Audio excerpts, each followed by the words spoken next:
It started with a fight, the kind of fight that simmers for weeks before finally boiling over. My wife, Arya, had grown colder with me in recent months. Late nights at work that didn't add up, her phone always flipped face down on the table, laughter in text messages she refused to explain. I had suspicions, but no proof, until the day she let the truth slip herself. We were arguing about something trivial. House chores, I think. It escalated quickly, her voice sharp, mine rising to match. And then, in the middle of the chaos, she threw down her weapon.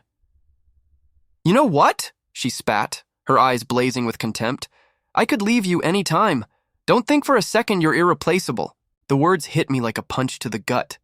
She didn't stutter. She didn't backtrack. She said them with confidence, with the cruelty of someone who believed them. For a long moment, I just stared at her, trying to process the venom. And then, something inside me shifted. Fine, I thought. If she can leave any time, let me make it easy for her. That night, while she was out working late, I changed the locks on our house. The locksmith didn't ask questions.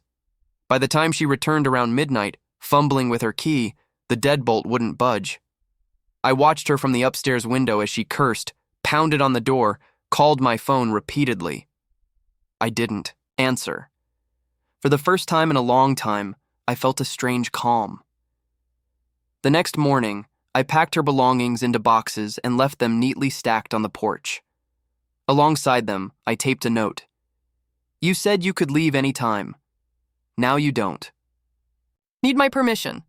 When she finally caught me on the phone, she screamed, called me insane, begged, threatened, cried, all in the span of 10 minutes. But I didn't waver. The locks had changed, and so had I. But that was only the beginning. What Arya didn't know was that during the months of her lies and secrecy, someone else had noticed. Her younger sister Maya had seen the cracks forming long before I admitted them. She would sometimes text me to check in, offering small bits of comfort. "You deserve better," she once wrote, late at night when I confessed how distant Arya had become. I hadn't thought much of it then, but now, after everything, those words echoed louder. Maya was different from Arya. Where Arya was sharp-tongued and restless, Maya was thoughtful, steady, and kind. She had always been careful not to cross boundaries, but when she heard what had happened, how Arya had laughed about being able to leave me anytime, something changed. She came over one evening with food, just to make sure I wasn't spiraling. We sat at the kitchen table, eating in silence at first. Then she looked up, her eyes serious. "She never deserved you," Maya said quietly. "I always thought, if you were mine, I would never treat you like that." The air between us grew heavy. I should have stopped her. She was my wife's sister, for God's sake. But instead, I found myself searching her face, realizing how long I had overlooked. The way she looked at me, not with contempt, not with competition, but with genuine care. One thing led to another. What began as comfort turned into something deeper, something undeniable. Maya and I started spending more time together. At first, it was just companionship, movies, long talks, walks in the park. But soon the lines blurred. One evening, after weeks of holding back, she kissed me. And I didn't stop her. Word spread faster than we expected. Arya found out, of course, through family whispers, through seeing us together. She stormed into my house one night, furious, screaming that I had betrayed her. "Me?" I said coldly, standing in the doorway she no longer had a key to. "You cheated first. You lied. You mocked our marriage. You told me you could leave me any time. I just gave you what you asked for, and now I found someone who actually wants me." Her face twisted with rage and heartbreak.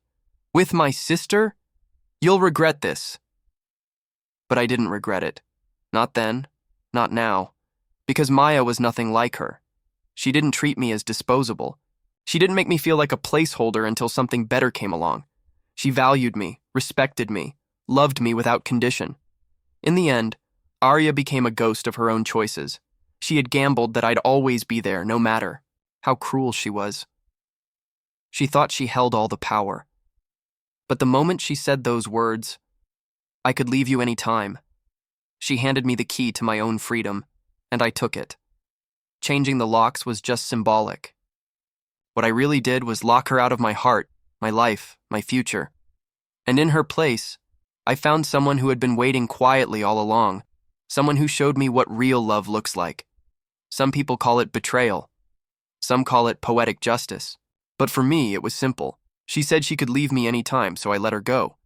And when I closed that door, I opened another, one that led me straight to her sister.